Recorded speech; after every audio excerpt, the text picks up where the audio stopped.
Let me tell you a quick story about when I was knocking on doors every day, starting in insurance.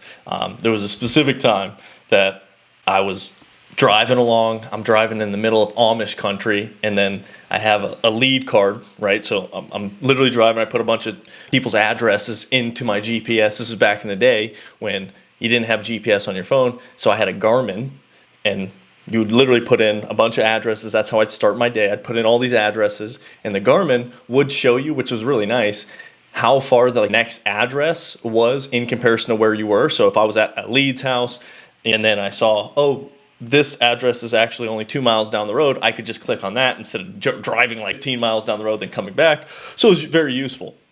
But I remember I was just leaving a client's house, and I was feeling pretty good. I just made a sale, and I drive down this long driveway, and I'm like, where am I going? And I keep going, and I'm like, I might get killed today. I don't know why. I'm like, this house looks so shady in the back of it's rainy out. Just picture this. It's like rainy. I'm in the middle of this country, and I'm driving down this road, and I see this. It almost looks like an abandoned house, right?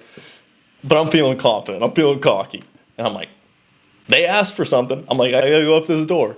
So all right, should I turn around? Nope, I'm going. So I'm playing these scenarios in my head. I'm like, no, let's go. So I get out of the car, carrying my briefcase, right? And I'm like, I'm about to knock on the door. And literally before I open the door, this guy just opens the door up, starts screaming. He's like, who are you? I'm like, Mr. Smith, you had sent in this card asking about some Medicare coverage. And freaking out. But I played it cool. And we had a little, I was cool, calm, and collected, even though I was kind of shitting my pants at the moment. But I eventually wore this guy down, and I'm like, you obviously had some questions. Just give me a couple minutes and we'll go over it. I was so ruthless at this point. Even if he could have called me one of the worst names on the book, I'm still being like, sure, I can still help you. And he lets me in the house, and I ended up selling this guy 4 policies. I remember it was like, there's no way I'm selling this guy anything. And I go in there, and I ended up helping him and his wife out with their one coverage, right? Their health coverage. But then I ended up getting them some other policies, and they love me. And the reason why I'm even bringing this story up is because they actually called me yesterday, just checking in, and they've been my client they've both been my client for over 5 years. They love me, and I was telling John the other day, there's 3 types of people when you're selling.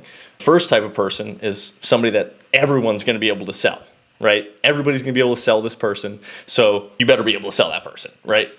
The second person is literally no one's going to sell them. They don't want to be sold, and you don't waste your time selling them, right?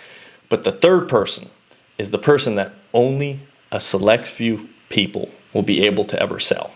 And those are the people that become your best clients, and they become your advocates, because they've given me, I don't even know, dozens of referrals at this point, because they were so hard to break at the door that I was like, if I can get these people to trust me, because they're not going to trust everybody. They're not going to let everybody in.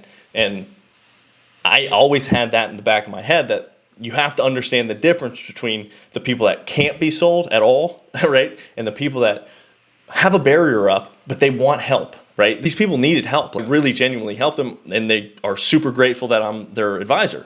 So I just wanted to kind of share this story. I was just thinking about it, and I think we not only don't let the fear of this scary situation deter you from what you want. And I knew that I could help them, so I was going to go up to the door. I was feeling a little confident. And then secondly, don't just accept no for an answer when you know that you can help somebody, when you genuinely can serve them. I didn't have to have any sales gimmicks or anything like that. I just knew that, hey, if you give me a couple minutes of your time, you had questions, let me see what's going on. And eventually they became some of my best clients. So just hopefully a little bit of motivation when, I don't know what you're doing today, but go out there and start helping some people, and your life will change for the better. Peace.